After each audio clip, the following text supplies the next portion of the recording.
کیونکہ مضبوطی آئے گی اسی صورت میں جب آپ وہاں پر رکیں گے. اب اب بی اب بو، اسے مکمل مضبوطی اور جماؤ کے ساتھ پڑھنا ہوگا، نرمی کے ساتھ ادا نہیں کرنا ہوگا.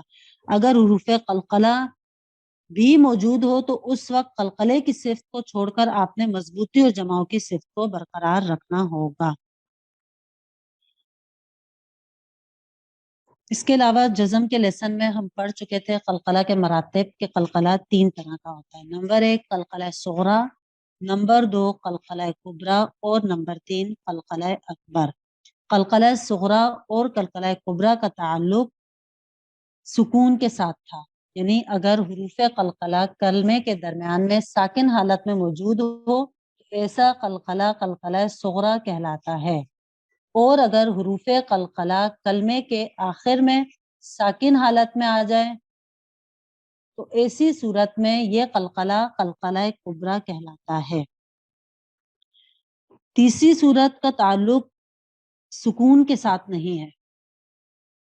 اگر حروف قلقلہ ایسی حالت میں موجود ہو کہ اس پر تشدید ہو، یعنی آپ وہاں وقف کر رہے ہو اور وہ حرکت حذف ہو گئی ہو، تشدید کبھی حذف نہیں ہوتی، کبھی بھی ختم نہیں ہوتی، وہ قائم رہتی ہے، برقرار رہتی ہے، تو ایسی صورت میں اگر 5 حروف قاف طا با جیم دال جو کہ حروف قلقلہ کہلاتے ہیں مشدد حالت میں یہ آ جائیں اور آپ وہاں سانس لے رہے ہو، وقف کر رہے ہو وہاں پر، تو اس صورت میں قلقلہ صغرا یا کبرا نہیں ہوگا، یعنی کہ آپ نرمی کے ساتھ قلقلہ نہیں کریں گے.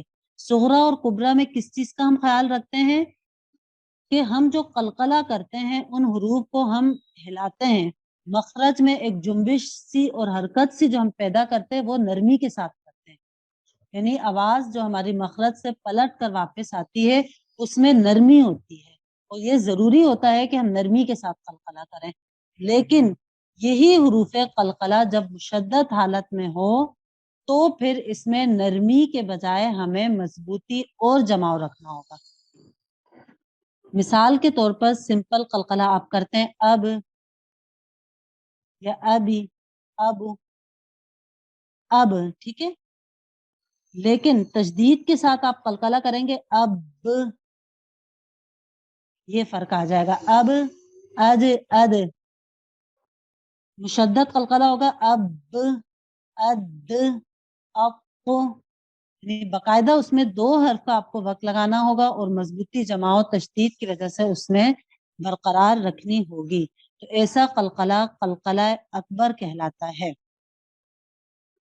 تو حرکت کے مطابق یہاں پر وقف ہوگا، وقف بالاسکان بھی بن سکتا ہے، سکون یہاں ظاہر نہیں ہوگا جب تشدید اس میں موجود ہوگی، یا پھر اگر ایسے وقوف جو آپ کر رہے ہوتے ہیں مثال کے طور پر کھڑا زبر ہے یزک کا ہی کریں گے، یعنی مضبوطی جماؤ وصل اور وقف دونوں صورتوں میں اس کی برقرار رہتی ہے.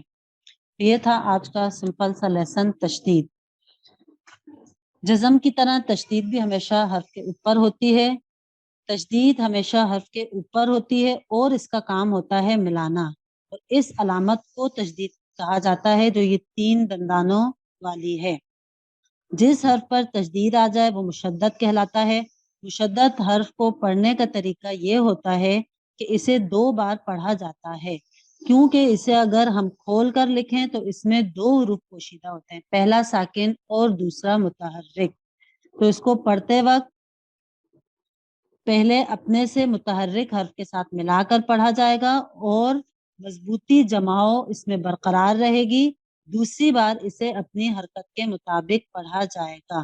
اس کے علاوہ اگر مشدد حرف پر ہم وقف کریں تو ایسی صورت میں کوئی بھی حرکت اگر اس پہ ہوگی وہ حذف ہو جائے گی، لیکن تشدید جو ہے وہ برقرار رہے گی، اس کی مضبوطی جماؤ برقرار رہے گی. اگر یہی تشدید حروف قلقلہ پر آ جائے تو ایسی صورت میں قلقلہ جو ہے قلقلہ اکبر کہلاتا ہے، یعنی کہ ہم قلقلہ کریں گے اور اسے مضبوطی جماؤ کے ساتھ کریں گے. تو یہ تھا آج کے لیسن کا خلاصہ. سبحانک اللہم و بحمدک نشہد ان لا الہ الا انت نستغفرک و نتوب الیک.